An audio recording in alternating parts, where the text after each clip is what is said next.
काव्या की वजह से सूरज और रीसा का रिश्ता टूटने के कगार पर आ चुका है। जी हाँ दोस्तों, सीरियल पति ब्रह्मचारी का आने वाला एपिसोड दर्शकों के दिलों की धड़कनें बयाने वाला है।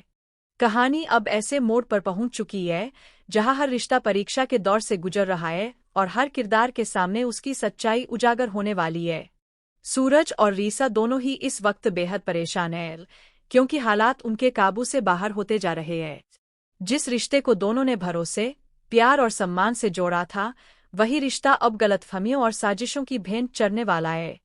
कहानी में एक बेहद शौकीन ट्विस्ट तब आता है जब काव्या की जिंदगी अचानक नरक बन जाती है। लेकिन यहाँ सबसे हैरान करने वाली बात यह है कि काव्या के इस बुरे हाल के पीछे आरव नहीं, बल्कि घर की ही एक औरत विंध्या होने वाली है। जी हाँ, विंध्या काव्या के साथ ऐसा बर्ताव करती है जो किसी दुश्मन से भी बदतर होता है। उसे मानसिक और भावनात्मक रूप से इस कदर तोड़ दिया जाता है कि काव्या की हालत देख हर कोई सन्न रह जाता है। लेकिन सच्चाई सामने आने से पहले ही सारा इल्जाम आरव के सिर मर दिया जाता है। घर में यह अफवाह फैला दी जाती है कि काव्या की इस हालत का जिम्मेदार आरव है।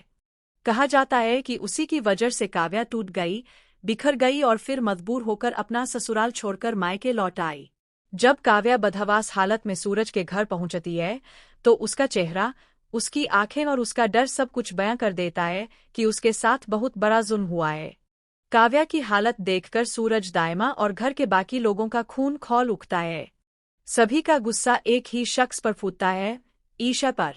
सूरज दायमा गुस्से से आग बबूला हो जाते हैं और साफ शब्दों में कहते हैं कि अगर आज काव्या इस हालत में है तो इसके पीछे सिर्फ और सिर्फ ईशा का हाथ है।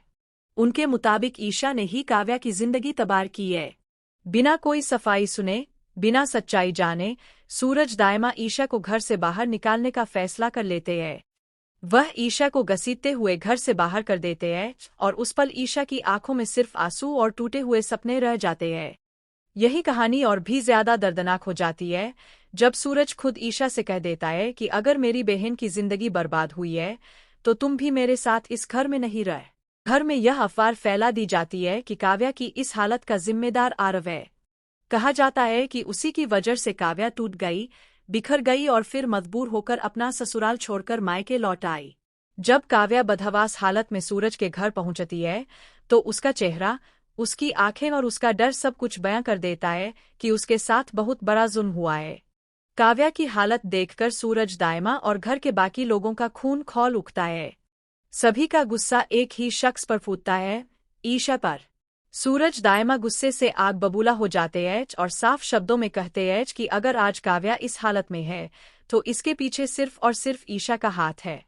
उनके मुताबिक ईशा ने ही काव्या की